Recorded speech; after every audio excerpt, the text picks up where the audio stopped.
বিসমিল্লাহির রহমানির রহিম। আসসালামু আলাইকুম। আজ আমি ঝটপট একটা রেসিপি নিয়ে আসলাম যেটা অনেক সহজেই তৈরি করা যায়। আর এটা কিন্তু রুটি, ভাত, পরোটার সাথে খেতে ভীষণ ভালো লাগে।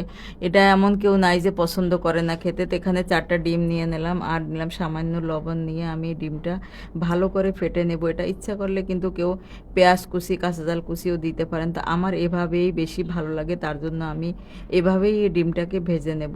তো ডিমটা কিন্তু এভাবে ঘুরিয়ে ঘুরিয়ে একটু বড় করে আমি ভেজে নিয়েছি, আর এক সাইড কিন্তু ভাজা হয়ে গেছে। আমি এখন উল্টিয়ে দেব, আর ছোট ছোট পিস করে নেব এটা। তো ছোট ছোট পিস করলেই কিন্তু বেশি ভালো হয়, বড় বড় পিস করলে এতটা ভালো হয় না।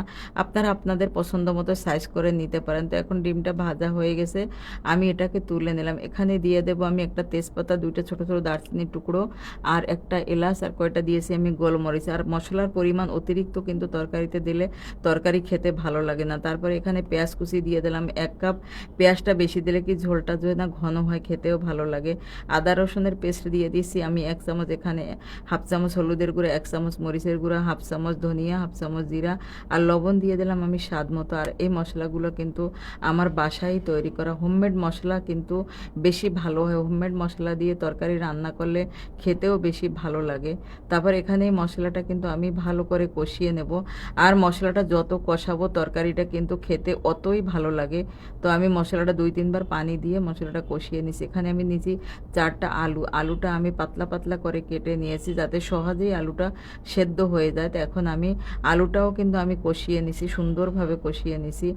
প্রত্যেকটা জিনিস কিন্তু কষানোর পরেই কিন্তু ফ্লেভারটা বেশি ভালো হয়। তারপর দিয়ে দিছি একটা স্বাদের জন্য দিয়ে দিলাম আমি একটা টমেটো। টমেটো তরকারিতে দিলেও কিন্তু ফ্লেভারটা বেশি ভালো হয় তরকারি। তারপর এখন আমি ঝোলের পানিটা দিয়ে দিলাম।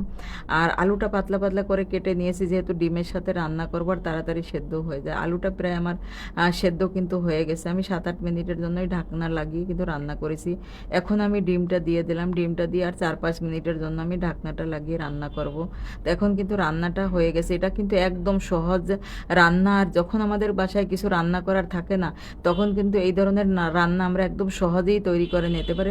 প্রত্যেকের ঘরে ডিম আলু কিন্তু থাকে। এখন দিয়ে দিলাম আমি ভাজা জিরার গুঁড়া। আর এটা খেতে কিন্তু অসাধারণ হয়েছে।